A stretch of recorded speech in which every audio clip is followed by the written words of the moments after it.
Brendan Pinn is the CEO of Essendon Fields here in Melbourne, which is probably one of Australia's most successful and diverse mixed-use developments.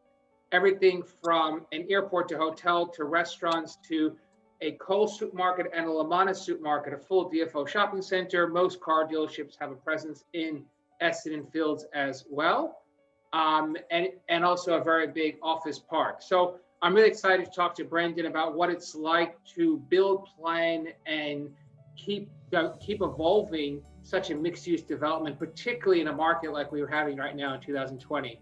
So Brendan, thank you very, very much for coming on. We appreciate it. Oh, thanks for the opportunity, Zelman. I appreciate it. And also have you know, Brendan, this is the very first, I've been working from my study here for about 6 or 7 or 8 months, and I just set up my stand-up desk. So you might notice I'm standing up for the first time for this interview, which is a bit different, and I hope you don't find my shuckling distracting. I thought you looked tall, Zelman. It looks good. Okay, so Brendan, what is the single biggest learning you've had from 2020 that you could be taking into next year in 21? Zelman, I reckon not so much learnings as reinforcement of the importance of basic principles. Cash is king. Transparency and regular communication with stakeholders it is really important to keeping them comfortable, especially when you're trying to solve big problems. Getting as close to your customer as possible, and diversity really matters. I think that's been the strength of our business throughout the crisis, is that it is really quite diverse, and we'll be working hard to keep the portfolio balanced over the course of 2021. Well, diversity is one thing that Essendon Fields most certainly is good at doing. Essendon Fields is one of Australia's biggest and most successful mixed-use projects with a 20-year plan. Have you found yourself rewriting that plan during this year at 20? That's a really good question. And, you know, we have to submit a master plan to the Commonwealth once every 8 years. And this year we've just had our draft master plan for 2019 deferred. So we actually have the opportunity to really think about that in more detail. We do have a really, really diverse business. So between aviation and property and all of the different asset classes that we deal with in property, as well as other businesses that we have some exposure to in terms of operating exposure, like the hotel, a little bit of fuel, outdoor signage, billboard signage, and things like that.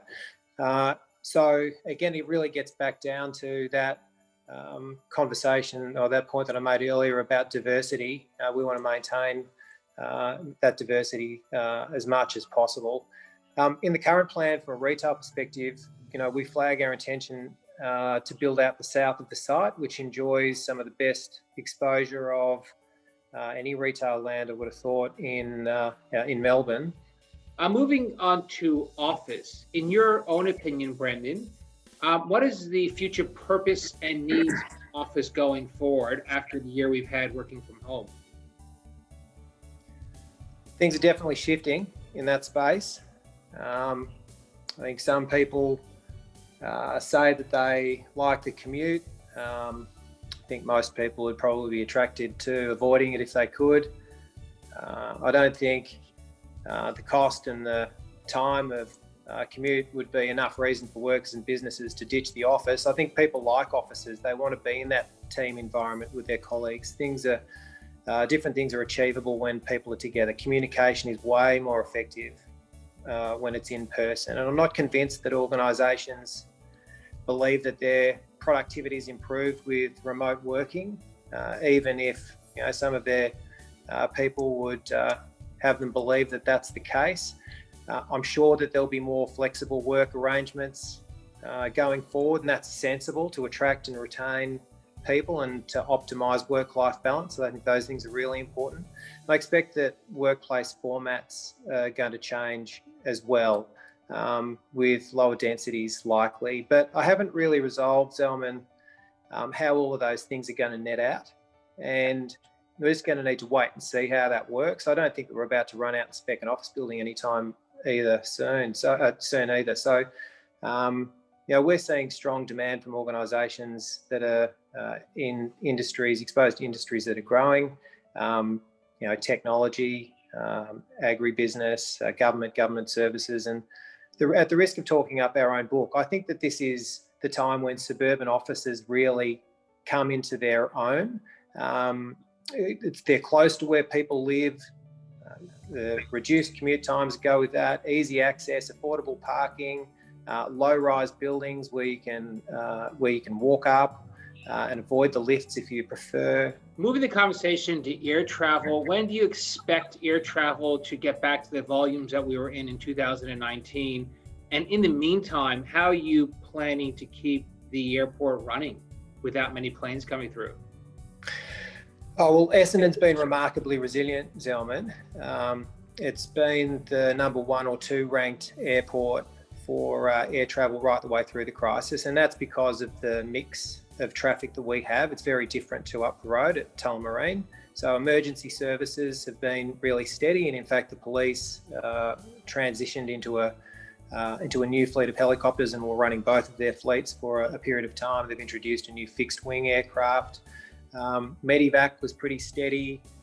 Some small freight activity was running, and that grew off the back of Qantas and Virgin being on the ground, and they usually carry a bit of freight. RPT movements to the Bass Islands and other regional destinations were maintained as an essential service, although they were really lightly patronised. They were supported by government. The flight schools were okay during stage 3, but then they, were really hit pretty hard in stage 4. So we're looking for them to bounce back.